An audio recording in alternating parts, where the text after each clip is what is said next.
The DA has lost the fight to reinstate Mayor Brink, and now they are turning their attention on attacking Panyaza Lesufi. Afriforum is also turning its attention on attacking Panyaza Lesufi. That's what we're going to talk about today. So if you haven't been watching the news, or if maybe you've just been busy, what you need to know is that ActionSA, their councillor, Dr Nasiphi Moya, is now the new mayor of Tshwane, South Africa's administrative capital. She got 122 votes at a city council meeting today, and she beat the former mayor Cilliers Brink, who received 86 votes. Total of 208 votes were cast with no spoilt ballots. So who fundamentally voted for the ActionSA councillor? All of the parties except for the Democratic Alliance and the Freedom Fund Plus, and I think ACDP. Everybody else voted for the new mayor, Dr. Nasiphi Moya. Who is Dr. Moya? She started her political career during her first year at varsity. But before that, she's somebody who grew up in Bikwana in Mthatha, Eastern Cape, before moving to Cape Town, Western Cape, where she studied a Bachelor of Social Science and majored in politics, public policy, and administration. She has a master's in philosophy from the University of Cape Town and a PhD in political science from the University of the Western Cape. So somebody from the Eastern Cape went to study in the Western Cape, lived in the Western Cape, studied political science, public policy, and administration, has a PhD in that, hence Dr. Nasiphi Moya being her title. She is somebody who has roots in the Democratic Alliance. She joined the DA in 2011 and was appointed as the party's national manager of performance development and management systems. So if the DA trains people well, as they say they do, she's well trained. In 2016, she was employed as the City of Tshwane group head in the office of the chief whip. And in May 2020, she was appointed chief of staff in the office of the mayor of Tshwane. So she's had a lot of experience within the DA, rose through the ranks of the DA. In 2021, however, she left the Democratic Alliance for ActionSA, and there she served as its chief governance director. In January of 2023, she was sworn in as a proportional representative councillor and then elected as deputy mayor of the city. And now, as you know, on the 9th of October 2024, she has now become mayor of the city. So I think that she has a track record which shows that she's been involved in politics, in governance. She studied for it. We have to give her benefit of the doubt. She is DA trained. So even though they are complaining about her, they should also feel some sense of pride because this is your product. You know, she didn't stay in your party for reasons that I think she can best articulate, but you groomed her, you trained her, she's now mayor. You had a part of it, right? ActionSA now has a chance to make moves and get back into the driving seat. They were decimated in the last election because they became a passenger in the DA Moonshot Pact. Sorry, I mean moonshot, not moonshot, right? That whole moonshot thing was a bad decision for ActionSA. You don't leave a party, which is what Herman Mashaba did, with the strong language that he did, and then become a side chick to that party in the next election. People are not going to understand what you're doing, and they're going to support the main house. They're not going to support a side chick. They're going to go and give support to the main house. So what they did, in a sense, didn't really help them. And now they have an opportunity, another mayorship, to reset their house and show what they can do. Don't waste your opportunity. You're not going to get another opportunity like this. If ActionSA fails now to deliver in this opportunity, they can forget about local government. They can forget about 2029. Right. That's my ActionSA bit. Good luck to you. The people of Tshwane have got serious problems that they are hoping will be fixed. Let's see if you can fix it. I have some question marks because Deputy Mayor, you were already there, right? It's not like you weren't there, but let's see what you do when everything is facing you. Yonke into ipege wena. Let's see how you do. Yonke into ipege wena means everything is facing you, right? Let's talk about Brink and the DA. and whether or not they deserved to maintain the mayorship, because they keep making this argument that no, we were cleaning up things, etc., etc. But I want to say this, two things I want to say. Number one, Cilliers Brink is not beyond reproach. There were issues with the management of finances in the city of Tshwane. Let's examine the data objectively, factually, from the Auditor General reports. Number one, authorized expenditure, right? Unauthorized expenditure, sorry, did go down. Look at this table I'm going to show you. But what was authorized was not good. Look at this table, see how the data changed, right? If you look at irregular expenditure, in 2018, 5.3 billion. In 2019, 6.5 billion. In 2020, 9.2 billion. In 2021, 10.5 billion. In 2022, 2023, 13 billion. Irregular expenditure went up. Look at the totals of these qualified report stats that they primarily look at. Unauthorized expenditure, fruitless and irregular, the totals, right? In 2018, 5.3 billion. 2019, 10 billion. In 2020, 13 billion. The numbers actually were going up, getting higher, getting worse, even under this leadership of the DA. Fruitless expenditure, look at how it went up. In 2018, it was 148 million of fruitless expenditure. It just keeps going up. It just keeps going up. You can see this from the table. And if you want to pause this particular video at this point, look at this picture yourself and see whether or not scientifically we can just go with the narrative that the DA is giving us. I don't think that we can, and I'm showing you this slide right here so that you can see for yourself that the closing balance of unauthorized, irregular and fruitless and wasteful expenditure was not looking positive in its total. Irregular expenditure, just in case you're wondering what it means expenditure incurred by the municipality in contravention of the Municipal Finance Management Act, and also the Municipal Systems Act, the Public Office Bearers Act, and which has not been dealt with in terms of Section 170 of the Municipal Finance Management Act, right? Some examples of irregular expenditure where you are seeing a serious increase. So unauthorized did go down, as you can see from the table, but what happened is irregular went up. What are the examples of irregular expenditure? Procurement without competitive bidding, inadequate contract management, non-compliant with procurement processes requirement, utilization of funds for unapproved processes, failure to obtain required approvals, exceeding financial thresholds. All of these things happened under the DA leadership of Tshwane. We have to be very clear about that. So this is what, it's not me saying that. It's what the Auditor General found after they audited the books.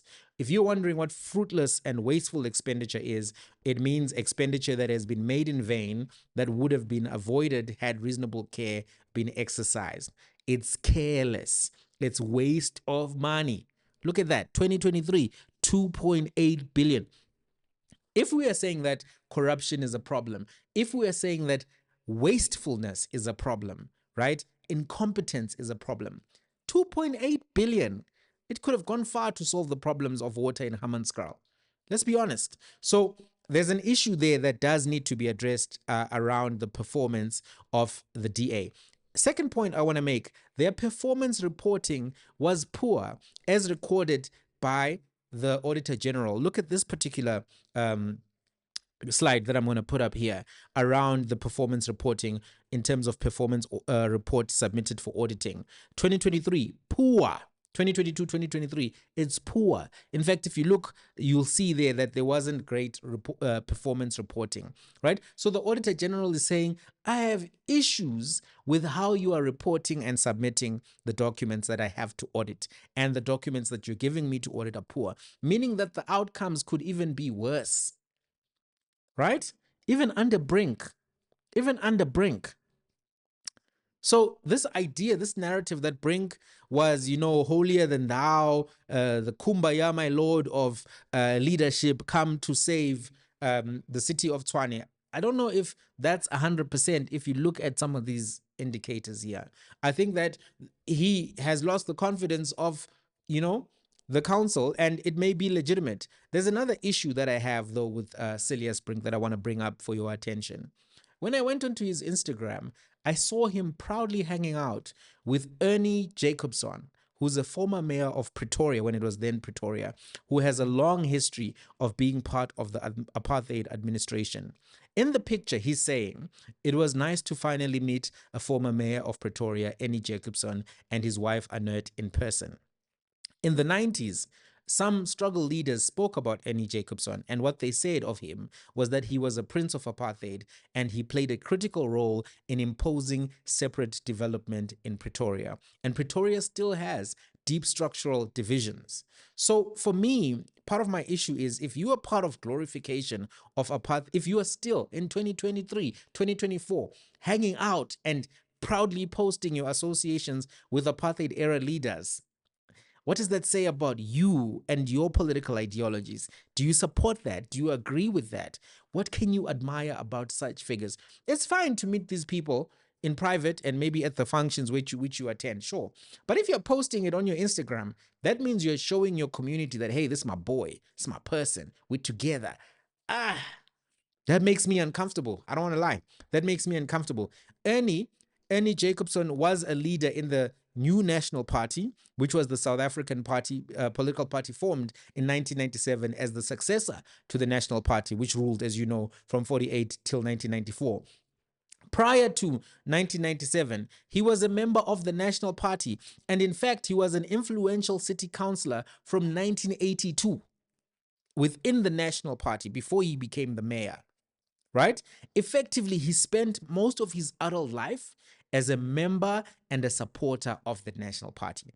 Now, you know, there are people who often make the joke that nobody supported the National Party anymore. You ask everybody, there's nobody who supported it. Nobody has supported the system. But here's somebody who did support, did participate, was part of the machinery, and you're taking pictures with him in 2024, 2023, 2024. I don't know, man.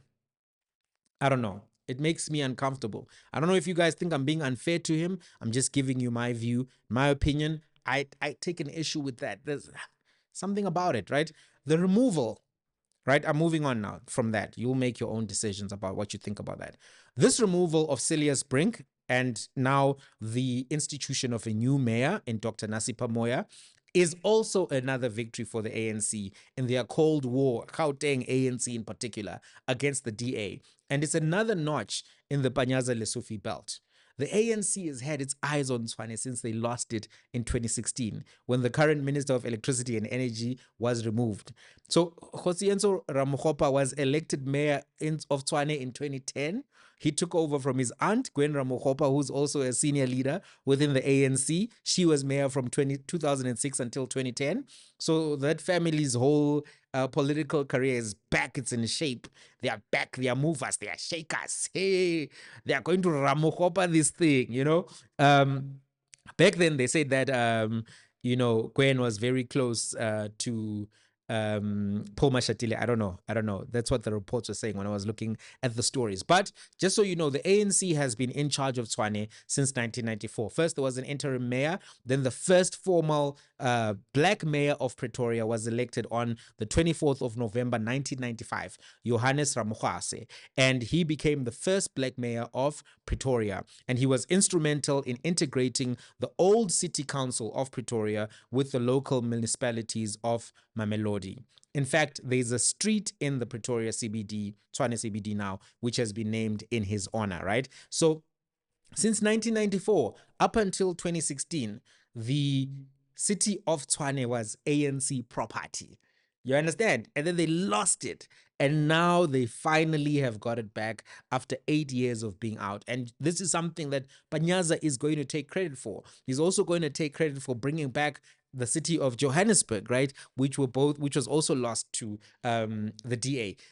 In the ranks and files of Gauteng ANC, they are viewing Panyaza as bringing back, maybe not directly because there's power sharing, etc., but bringing back the ANC into the administration of these two critical cities, Johannesburg being the economic capital of South Africa and Tshwane being the capital of South Africa. So now they are back within ANC influence, maybe not full ANC influence, but some ANC influence. Helen Zille's attempts to bring back Brink have failed. She was trying everything. She was here, she was there.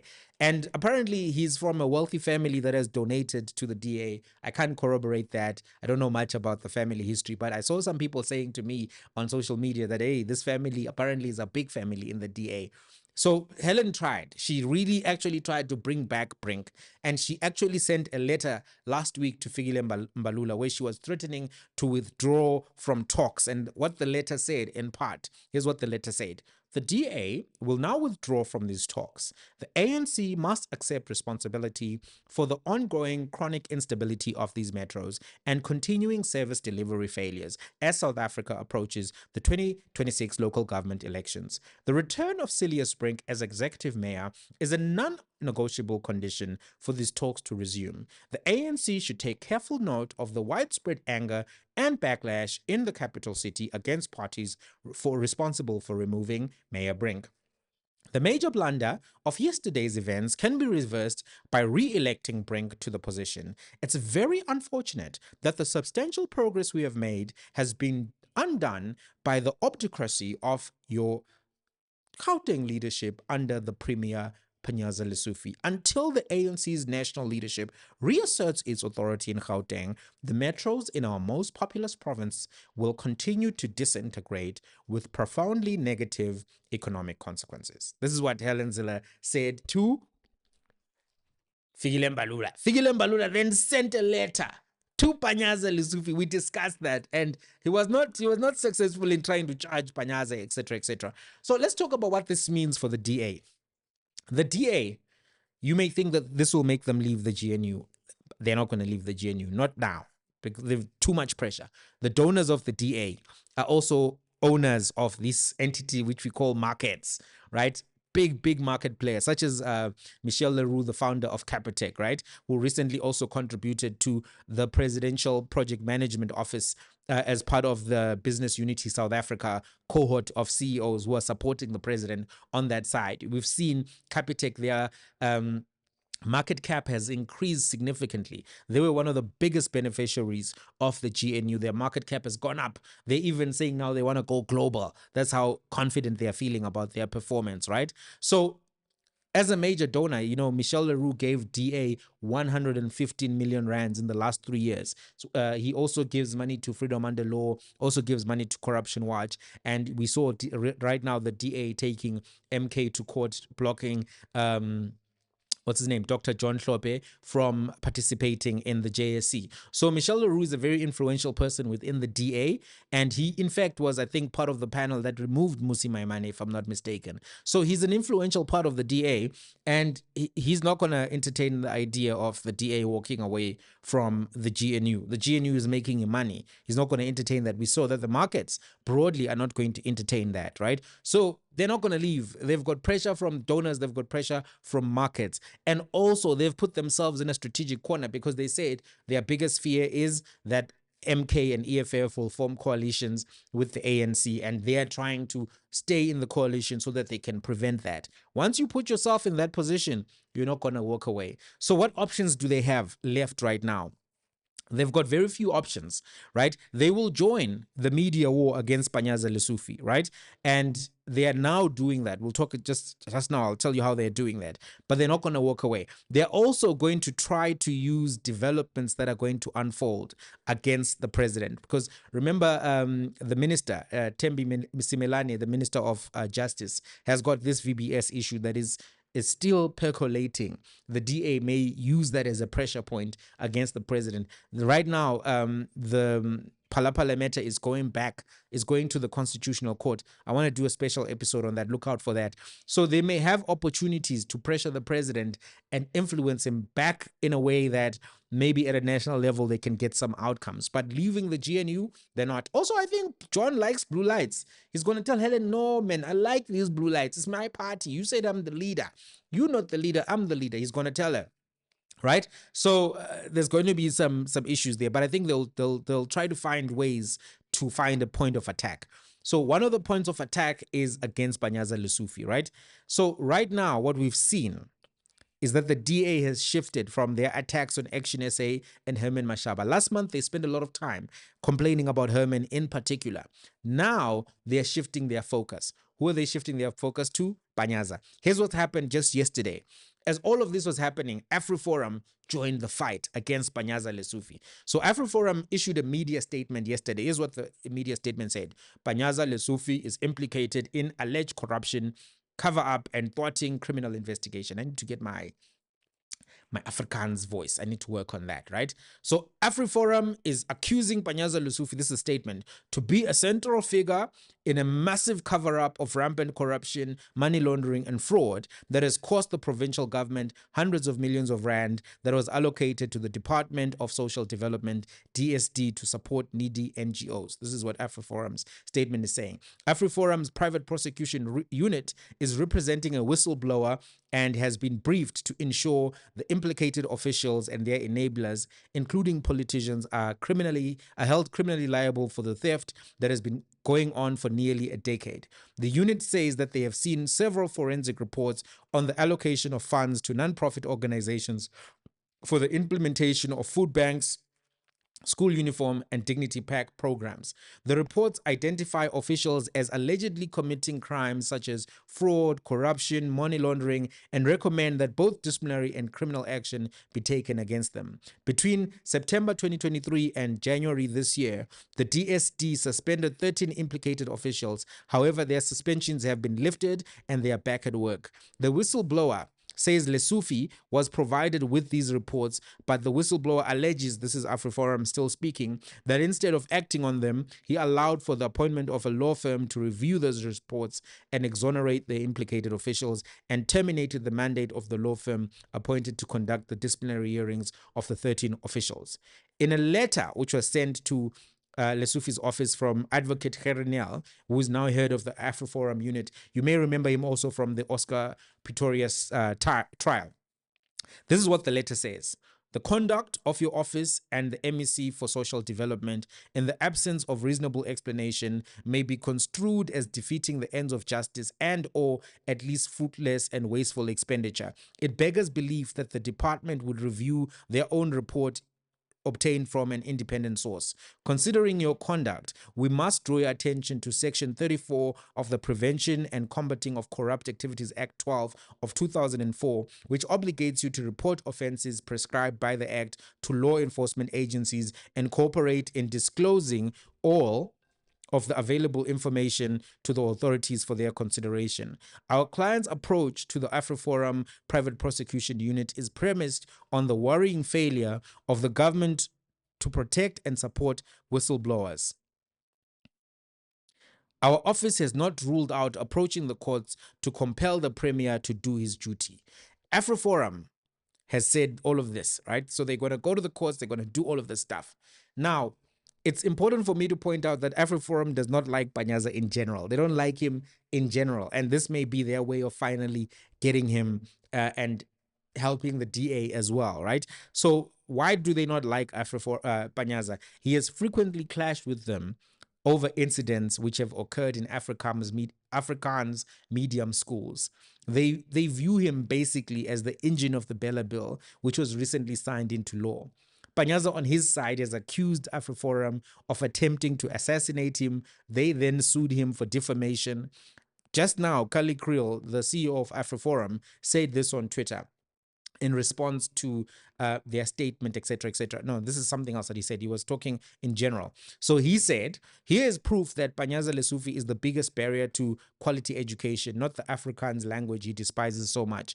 Under Lesufi's tenure as MEC for Education in Gauteng, the number of schools declined while the number of learners grew by 340,000. Help Afriforum fight the anti-Afrikaans clauses of the Bella Act. Visit stopbella.co.za. This is what he said. Then Helen Zille came and retweeted the post from Kali Kriel and said, this shows you why Lesufi does not want the DA in government. He knows we won't allow these cover-ups and that we will expose all the corruption. This is what Helen Zille said. So you can now see the cow horn formation. DA this side, Afriforum this side, going to Panyaza, right? Afriforum for Bella Bill, DA because Panyaza has been chowing them. But I want to say something about Helen Zille's position. There's a contradiction in her position. Number one, they had the opportunity to expose corruption in Tshwane. They had, but they did not.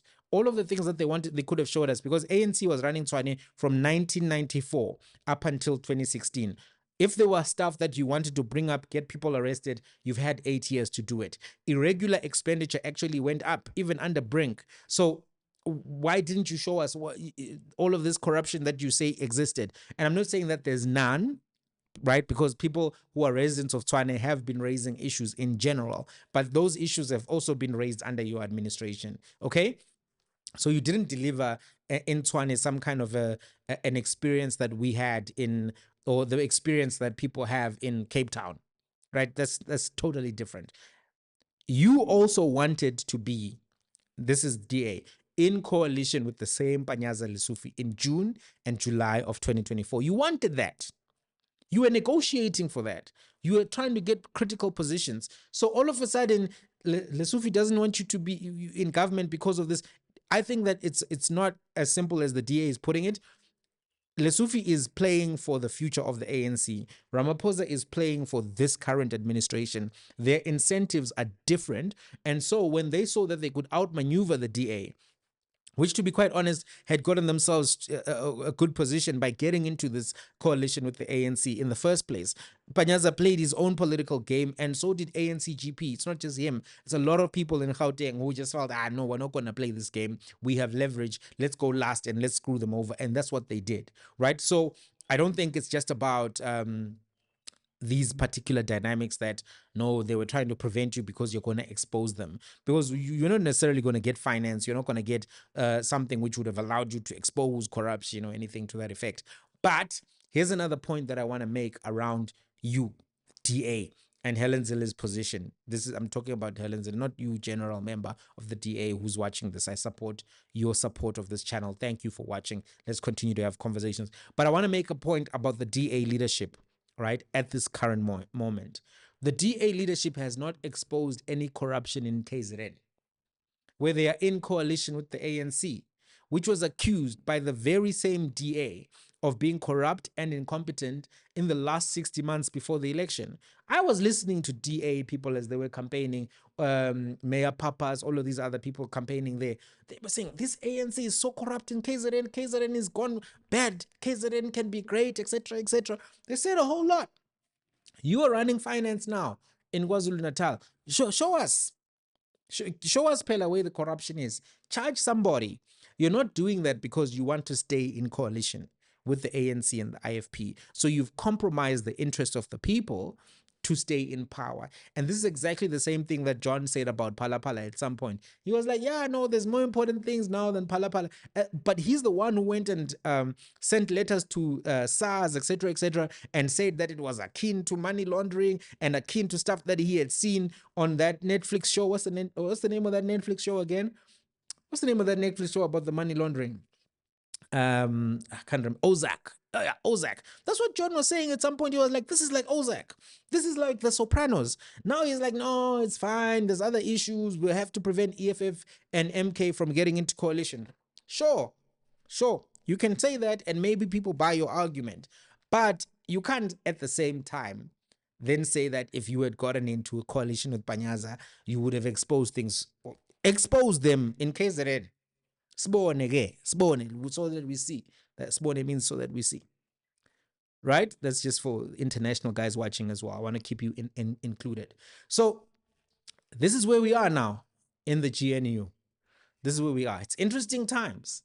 New mayor of Tshwane. She's got experience. She's trained by the DA. Let's see what she brings to the table. Panyaza continues to give the DA and Afriforum headaches. He responded to them. And he basically just told them, Nyoso. He's basically going in a situation now where he is past borrowing this thing. Uti uzoba slicer. Uzoba slicer. One man uzoba, hey, uzo a slicey market, uzo a slicey DA, uzo a slicer. You know that clip with Pastor Mboro? let me play it for you so you see it. Let me leave it there with Pastor Mboro. Panyaza is going to slice them. That's his position. Mina ngiyi-1 bayi-10 ngaba slice mawunempi ilethe